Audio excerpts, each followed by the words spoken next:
महाराज जी को पूजा अर्पण कर लेने दीजिए, इसके बाद आपको सभी लोगों को दर्शन होंगे। तो आपको किसी भी प्रकार की चिंता न करें, सब लोगों को दर्शन हो गए महाराज जी। तो सब लोग बड़ा चल रहा है, लेकिन आनंद को मत हो भाई, ये समझ लो यार, आपकी नत्ते ठीक अच्छी बात है।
सबको दर्शन होंगे, आप लोग प्रणाम कर लेना, लेकिन अभी शांति बनाओ भाई।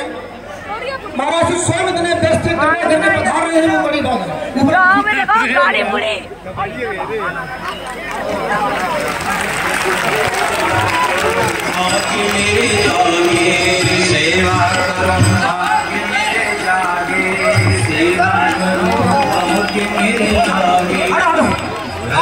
में आए चारों धाम, यहाँ गली में आए चारों धाम, संतन को देखूं आव तो मेरे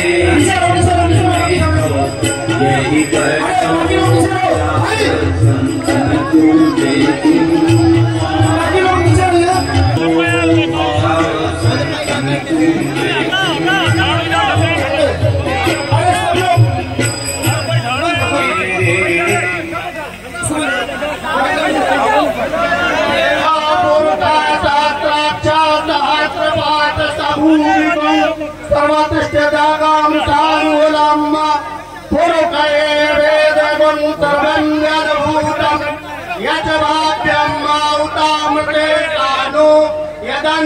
यदन्नेनातिरोहति एतावानस्य महिमा तो जायांत पुरुषा पादोस्ते भवत्पुना ततो वित्वं मृकाम शासनानतने अभि।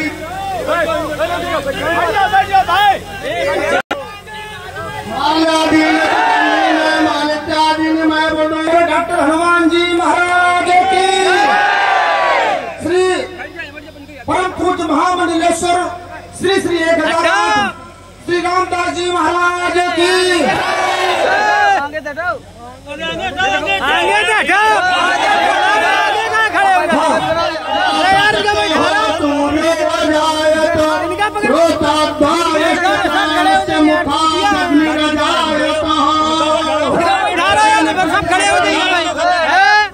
आगे खड़े हो जाना,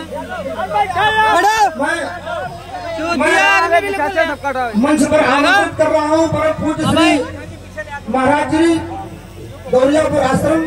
महाराज श्री आप यहाँ मंच पर, मैं आपको भीड़ में नहीं देख पाया हूँ।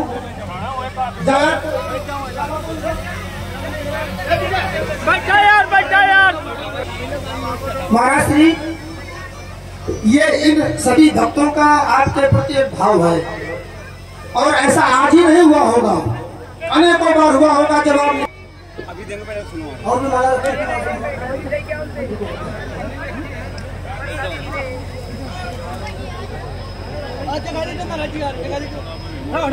अरे बैठ जाओ भैया, बैठ जाओ, सब दिन बैठ जाओ।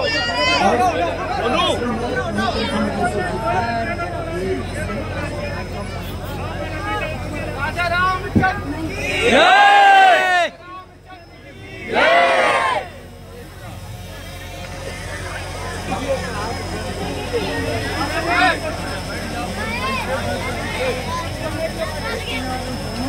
Go!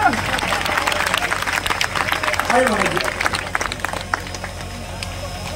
केवल देखो महाराज जी के पास समय बहुत कम है, केवल आप हमारी बात को सुन लीजिए।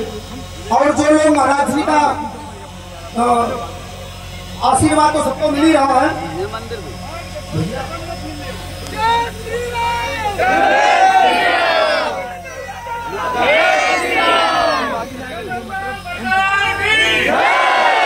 करुआ धाम सरकार की, करुआ धाम सरकार की। मंचस्थ परम पूज्य महामंडलेश्वर श्री श्री 1008 श्री रामदास जी महाराज महंत श्री डॉक्टर हनुमान दरुआ धाम मंचस्थ महामंडलेश्वर पीछे भी देख रहे श्री श्री 1008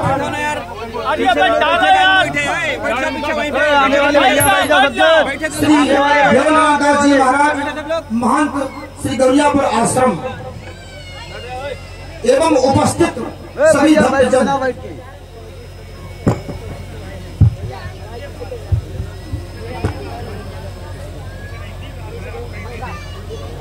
और अखिल भारतीय महासंघ के अध्यक्ष परम पूज्य महाराज श्री, सुनो ये आगे करो मैं जा नहीं रहा। आज बड़े मैं आप सभी के श्री चरणों में प्रणिपात करते हुए एक बात बड़े गर्व से कह रहा हूं। महाराज श्री, यहाँ पर कुछ श्री शिव सरोवर धाम के चमत्कार हैं, अनेकों चमत्कार हैं। इसमें से एक चमत्कार यह भी है कि आपका आना स्वयं में एक चमत्कार है। सच्चाई ये है कि महाराज श्री के दर्शन के लिए घंटों घंटों लाइन लगती है।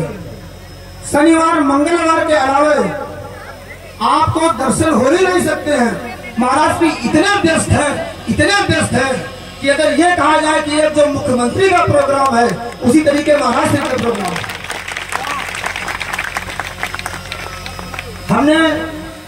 हमने क्या कि सभी भक्तों की जब प्रेरणा हुई, उनका भाव हुआ, तो इस दास के द्वारा महाराज श्री के यहाँ जाया गया और महाराज श्री से कहा गया।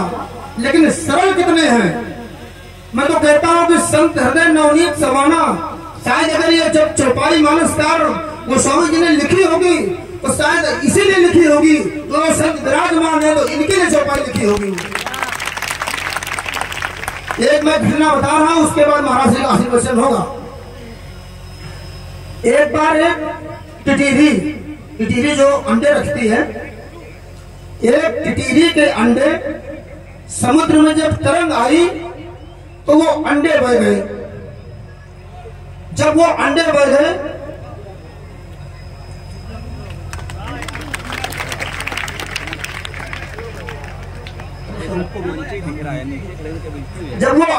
गए तो उस महाराज श्री उस टिटीरी ने ये प्रण कर लिया कि अगर ये समुद्र अंडे नहीं देगा तो मैं इसको सुखा दूंगी। शांति बनाया, सुनो अरे सब लोग करोगे दर्शन भाई, सबका हो जाएगा। एक मिनट तो टिटीरी ने यह प्रण किया कि हम समुद्र को सुखा देंगे। अब वो टिटीरी समुद्र को सुखाने के लिए चोंच में पानी भर रही है, बाहर फेंक रही है, चोंच में पानी भर रही, बाहर फेंक रही है। जो पक्षी पूछता रहा क्या कर रहे हो, तो उसने कहा मैं समुद्र को सुखाऊंगी। अरे आने दो, रुक जाओ, आने दो। लेकिन अभी थोड़ा सा पहले ना पूछे भाई। तो टिटीरी ने वो बार बार ये प्रयास करे कि मैं पानी को सुखाऊंगी। अन्य पक्षियों ने देखा, सुनेगा इधर ध्यान देना, अन्य पक्षियों ने देखा तो वो भी उसके साथ हो रही है। समुद्र है।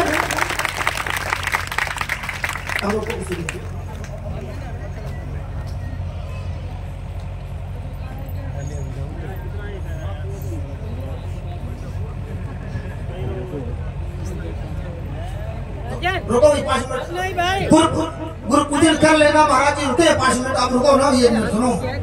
तो जब टिटीरी ने जब ये प्रयास किया कि हम पानी सुखा देंगे, चोंच में पानी भर रही, बाहर डाल रही है, पक्षियों ने कहा तुम क्या कर रही हो, बोली मैं समुद्र को सुखाऊंगी। तो अब किसी ने कहा सूखेगा तो समुद्र है नहीं, लेकिन जब पक्षी का प्रयास था तो सब पक्षी साथ हो लिए। अब उस पक्षियों के साथ में पक्षीराज गरुड़ से किसी ने कहा कि तुम्हारी पूरी सेना पानी सुखा रही है और तुम यहाँ बैठे हुए हो। तो पक्षीराज गरुड़, जिनके बल का वर्णन महाभारत में कि अपार बलशाली पक्षीराज गरुड़ भी चले, समुद्र में खड़े हुए, अपने पंखों से समुद्र को मथा, समुद्र प्रकट हुआ। बोले महाराज क्या बात है, हमको मार दोगे क्या? तो गरुड़ जी ने कहा इस टिटीरी के अंडे तुम्हारे समुद्र में हैं, तुम्हारे अंदर हैं, वो वापस करो। समुद्र ने कहा ठीक है, अंडे वापस किए।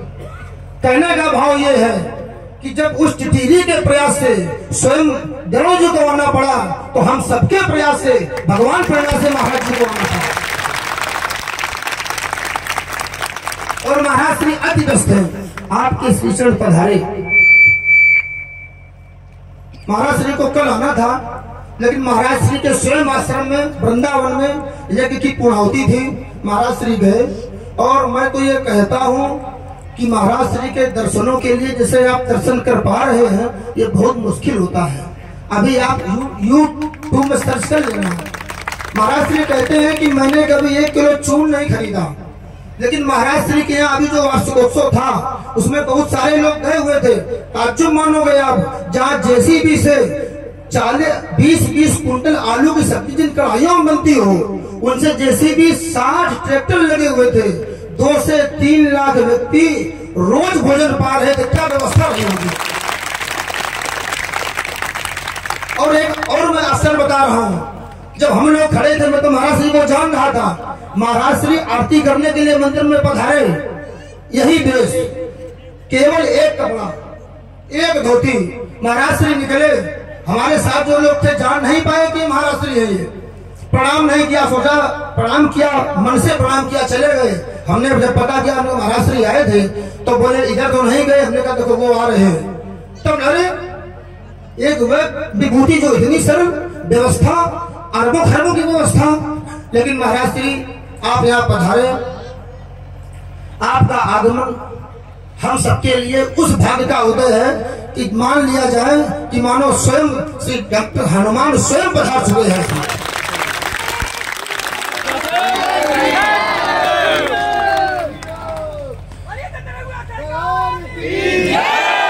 और महाराज श्री, मैं सत्य बता रहा हूँ, आप कभी फोन करेंगे, बात तो महाराज श्री से नहीं हो पाती है, क्योंकि महाराज श्री स्वयं इतने व्यस्त है। रोज कोई दिन कहें कि जहाँ 4-5 कार्यक्रम न हो महाराज श्री के। और बड़ी ही मैं क्या कहूँ, ये तो स्वयं भगवान भोलेनाथ की कृपा है। जब परसों बात हुई, महाराज 17 तारीख को बात हुई, महाराज श्री ने कहा कि मैं कल अति व्यस्त हूँ, फिर मंगलवार है, फिर यहाँ जाना है। तो मुझे लगा कि अब आपका आगमन इस दास और आम मानव जीवन के हाथ में नहीं है। भगवान से कहा कि प्रभु अब आप ही बुला सकते हो। क्या चमत्कार इस परमात्मा का है, क्या चमत्कार इस धाम का है कि उन्होंने क्या प्रेरणा दी कि महाराज श्री स्वयं चित्रकूट से बधाए।